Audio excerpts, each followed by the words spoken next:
फाल्गुन मास कृष्ण पक्ष की विजया एकादशी का महात्म्य और कथा। युधिष्ठिर ने पूछा, वासुदेव, फाल्गुन के कृष्ण पक्ष में किस नाम की एकादशी होती है, कृपया करके बताइए।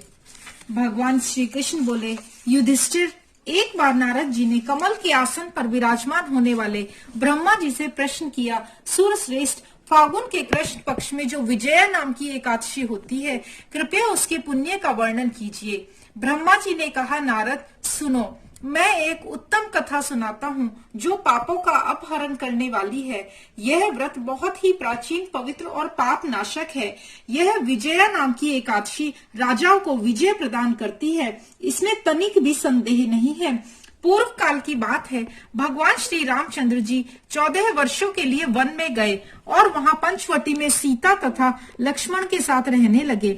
वहां रहते समय रावण ने चपलतावश विजय आत्मा श्री राम की तपस्विनी पत्नी सीता को हर लिया।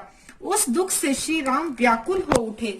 उस समय सीता की खोज करते हुए वे वन में घूमने लगे। कुछ दूर जाने पर उन्हें जटायु मिले। उनकी आयु समाप्त हो चुकी थी। इसके बाद उन्होंने वन के भीतर कबंध नामक राक्षस का वध किया। फिर सुग्रीव के साथ उनकी मित्रता हुई। तत्पश्चात श्री राम के लिए वानरों की सेना एकत्रित हुई। हनुमान जी ने लंका के उद्यान में जाकर सीता जी का दर्शन किया और उन्हें श्री राम की चिन्ह स्वरूप मुद्रिका प्रदान की। यह उन्होंने महान पुरुषार्थ का काम किया था। वहां से लौटकर वे श्री रामचंद्र जी से मिले और लंका का सारा समाचार उनसे निवेदन किया। हनुमान जी की बात सुनकर श्री राम ने सुग्रीव की अनुमति ले लंका को प्रस्थान करने का विचार किया और समुद्र के किनारे पहुंचकर उन्होंने लक्ष्मण से कहा, हे सुमित्रा नंदन, किस पुण्य से इस समुद्र को पार किया जा सकता है? यह अत्यंत अगाध और भयंकर जल जंतुओं से भरा हुआ है। मुझे ऐसा कोई उपाय नहीं दिखाई देता जिससे इसको सुगमता से पार किया जा सके। श्री लक्ष्मण जी बोले, महाराज, आप ही आदि देव और पुराण पुरुष पुरुषोत्तम हैं। आपसे क्या छिपा है? यहाँ द्वीप के भीतर बकदालभ्य नामक मुनि रहते हैं। यहाँ से आधे योजन की दूरी पर उनका आश्रम है। हे रघुनंदन, उन प्राचीन मुनीश्वर के पास जाकर उन्हीं से इसका उपाय पूछिए। लक्ष्मण की यह अत्यंत सुंदर बात सुनकर श्री रामचंद्र जी महामुनि बकदालभ्य से मिलने के लिए गए। वहां पहुंचकर उन्होंने मस्तक झुकाकर मुनि को प्रणाम किया। मुनि उनको देखते ही पहचान गए कि ये पुराण पुरुषोत्तम श्री राम हैं, जो किसी कारणवश मानव शरीर में अवतीर्ण हुए हैं। उनके आने से महर्षि को बड़ी प्रसन्नता हुई। उन्होंने पूछा, श्री राम, आपका कैसे यहाँ आगमन हुआ? श्री राम बोले, ब्राह्मण, आपकी कृपा से राक्षसों सहित लंका को जीतने के लिए सेना के साथ समुद्र के किनारे आया हूँ। हे मुने, अब जिस प्रकार समुद्र पार किया जा सके वह उपाय बताइए, मुझ पर कृपा कीजिए। बकदालभ्य ने कहा, श्री राम, फाल्गुन के कृष्ण पक्ष में जो विजया नाम की एकादशी होती है, उसका व्रत करने से आपकी विजय होगी।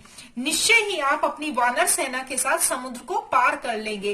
राजन, अब इस व्रत की फलदायक विधि सुनिए। दशमी का दिन आने पर एक कलश स्थापित करें। वह सोने, चांदी, तांबे अथवा मिट्टी का भी हो सकता है।